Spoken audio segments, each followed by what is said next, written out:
Ladies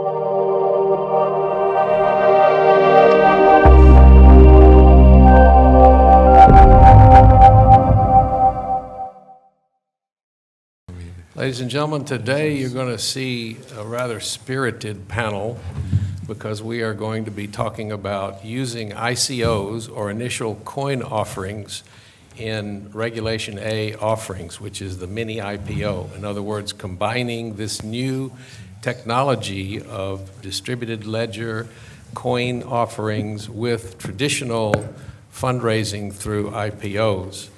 And so, as you may know, Regulation A is a mini IPO that allows you to raise up to $50 million in a small IPO. It's designed for new emerging companies. It has some wonderful new advantages in that the Regulation A allows you to test the waters, which means you can go out and ask people, if we do an IPO, would you invest in it? You can actually do that before the IPO, before you file. And you're exempt from the blue sky in the 50 states. I mean, it has some wonderful advantages, and it's being taken advantage of. And recently, several Regulation A offerings have gone straight to NASDAQ. So it's no longer the unloved little stepchild. It's becoming a major tool for companies to gain capital. And with the rise of blockchain and Bitcoin and all the different new coin offerings, that some of which we're going to talk about today, whether some of them are illegal or not, we're combining those two things and talking on this panel about that. And that's all I'm going to say, other than, gentlemen, if you would start with Rod down at the end and introduce yourself and take a couple of minutes and describe briefly what you and your company do, and then we'll begin our question and answer session. So I'm Rod Turner. I'm president and founder of Manhattan Street Capital. I've had the good fortune to play a key role in building 6 successful startups, 2 of which we took public to the NASDAQ, one being Symantec. I was the head of the group that we acquired, the Northern Computing Company, and built that business to scale up Symantec. Christian Kehmeyer. I represent a company, Solid Opinion, which currently is doing its private sale in their initial coin offering. I'm a recuperating attorney from the old world, as you can tell by my accent. And so we're now trying to figure out the token sale game, but we have been at this for some time. Our company has been around for 4 years. We raised traditional venture funds of 7.7 million so far. We have a working platform. We have a couple of million users on that platform. And we have a proven point system on the platform. That is to say, we're already selling, in a way, virtual currency that we are now tokenizing. This is Jawad Ansari. I'm with Biosearch Securities. We are a FINRA SEC licensed broker-dealer, clearing broker-dealer, as well as a transfer agent. Good morning. This one is working. I'm Charles Kaufman. I'm a securities attorney at Homeyer Law, a Los Angeles-based law firm which specializes in crowdfunding, including ICOs, other forms of alternative financing, including EB-5. And I'm Gene Massey with Media Shares. Media Shares is a company that specializes in live internet broadcasts and video marketing. So we will get to some really good discussions here, gentlemen. I neglected to bring the boxing gloves, but I think we will see that there's a diversity of opinion on whether or not a coin offering can be used in an IPO. We have spoken about how you can actually do an ICO in a Reg A offering, and you say that you are doing so. Would you tell us how you are doing that? Right, so the reality is that most ICOs do not happen in the US and now actively restrict participation by the US. So they do their KYC and AML procedures, but they are actively restricting the United States. So if you look over the landscape of ICOs that have been done so far this year, which were about 234 or so, and they raised about 3.7 billion this year, you'll see that 40% of this money was raised by the top 10 companies. I would just encourage you to just check out those, participate in those. A third of those are infrastructure investments, so to actually build the platform. And when we say ICOs, it's very important to understand that ICO is a terrible, terrible, terrible marketing term, right? So it tries to relate it to IPOs. They're not IPOs, and not one single ICO is the same as another ICO, which means an ICO can represent creating a new currency. And it's the only purpose of it being a currency, or it's creating a new protocol, or a lot of those are trying to pre-sale services that they're building. The low-hanging fruits to look for here is companies that have already something that resembles a currency in their system, i.e. if you look at your frequent flyer mile system, right? It's a virtual currency. If you tokenize that system, you're just adding a function to it. So those are potentially very, very successful ICOs, where they already have a function from the get-go, where there's no question whether or not the SEC is going to move in and calls it a security because, hey, I was trading it yesterday, I was calling it points today, and tomorrow I'm going to call it tokens. So you're likely going to be on the safe side. That said, ICOs that go out today should simply not pick the United States due to its uncertainty. There won't be certainty for some time to be had in between the different governing bodies. Chris, you mentioned that a lot of the ICOs, initial ICOs, were out of the U.S., right?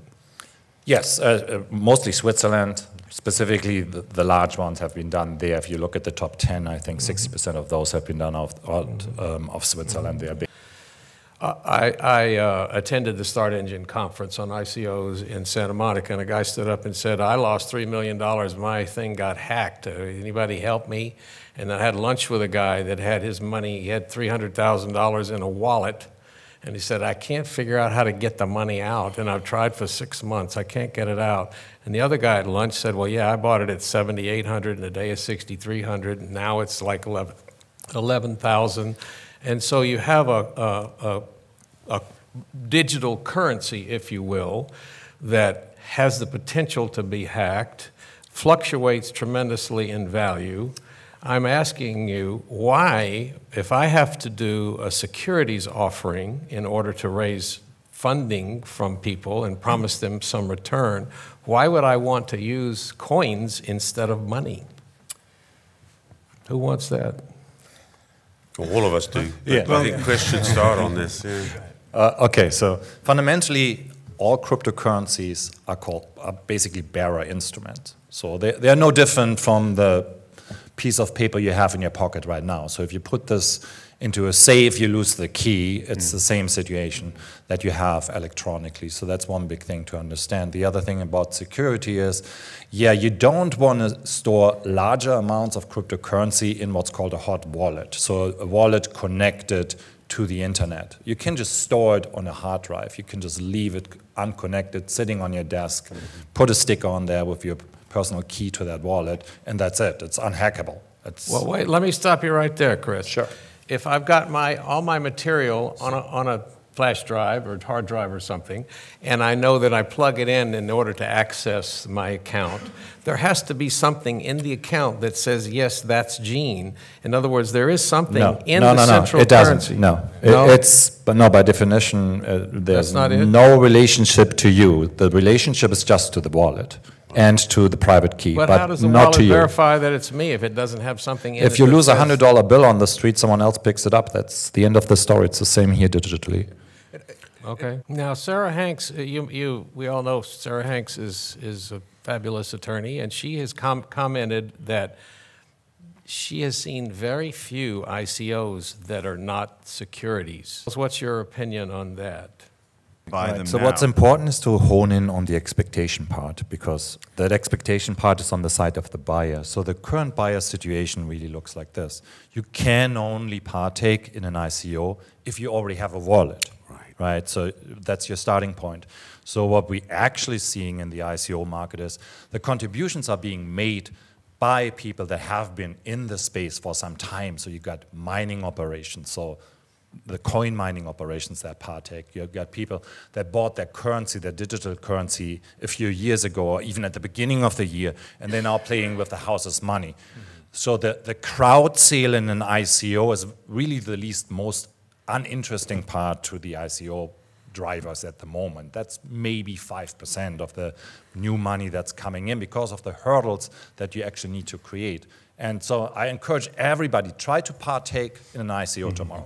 Okay, Create a wallet, Well, get some Ether, and try to buy just $10, $100 from any ICO. You will see it's rather difficult. And if you're in the US, there's a 90% chance you cannot participate, period. Yeah. We got questions here. Can we get the mic for questions from the audience? And, A gaming company that wants to do an ICO. correct. Okay. Right, and the funds are actually going to be, your participation in the ICO will be a proxy for a virtual currency that you will be able to use in the gaming environment. Yeah. A game that still has to be developed. Would that be an example of a typical sort of use case that would not be deemed a security? And that's actually the stereotypical example, yeah. And this is essentially where all virtual currencies came from. I mean, virtual currencies, it's really nothing new to those in the room, probably not too many that play online games. They have been around for quite some time. They have been traded since the late 90s or mid-90s by now. You could buy the virtual coins that you get in a game on eBay in the mid-90s already. That's always been the case. So in that scenario that you're describing, that's the best scenario you can have for a tokenization process. You still want to avoid all the regulatory issues, nevertheless, because there is no regulatory guidance, clearly. You got 4 different bodies making 4 different noises, unfortunately. So you want to put this on solid ground and do it someplace else at this point in time. I had a short conversation with a traditional banker in the lobby. And I said, be sure and see the ICO conference. He says, oh, ICOs, yeah, I heard of those. I said, what do you think about Bitcoin? I said, well, what do you think about Bitcoin? He said, I think it's a scam. He said, I think it's the biggest bubble to ever hit the country and this and that. So there is a psychological belief in a large number of the traditional investment bankers and people that are in the financial services. There's a psychological bias against it. How do you think we're best going to overcome that? By booking on Expedia using Bitcoin right now? Yep.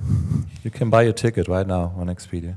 But Using Bitcoin, you can buy Amazon gift cards. Basically, you can buy everything with Bitcoin. You got a dozen Bitcoin ATMs here in Los Angeles. And see it go up a couple thousand, and you'll be a firm believer, right? Yeah. Well, gentlemen, in wrapping up, what do you think the future holds for this ICO Bitcoins? Why don't we go down the list? Chris? Well, blockchain is really neither an industry or just a technology, it's a paradigm shift. That's important to realize, with the ICOs being just a very small part and application on top of the blockchain, with also any currency being a very small part on top of this. There's much more interesting parts that are gonna disrupt every single industry. So also like kind of trying to shoehorn blockchain technology into fintech, that's the wrong idea. Everybody needs to understand that there's a new thing called blockchain economics. Everybody who doesn't understand these new economics will not be relevant in the future because it's not going to displace everybody who is still using intermediaries. Because we don't have the typical immediate problems that blockchain solves. We all have bank accounts, we all have credit cards. The immediate problems that it solves right now are in the developing nations. But what's going to happen is those developing nations, all of a sudden, they have the tools that we don't have. They won't be paying credit card fees. They don't be paying for certain services that blockchain provides, and or the fees are massively lower than what we have been used to and have been indoctrinated into this paradigm. Just like the same thing that you saw happening in sub-Saharan Africa, where every goat herder now has a smartphone, right? Now they all of a sudden also have an account. They've never stepped foot in a bank. They never will step foot in a bank. They will never own a credit card. They never have a need for a credit card.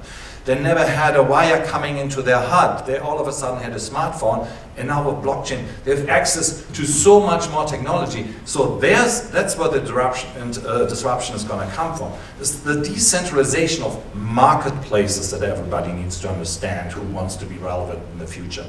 Fiat currencies do not have a future. They won't exist. And I encourage everybody, yes, put at least a small portion of your portfolio into a bucket of digital currencies, because all fiat currencies could go away very, very rapidly within the next 24 months. I'm getting the signal that we are going to get thrown out of here if we don't close up, and I know all of you have had enough of this, so thank you so much for allowing us to have this panel today. We really want to thank the Opal Group for this wonderful opportunity to have this discussion. We hope we can do that again. Thank you all for coming. Thank you.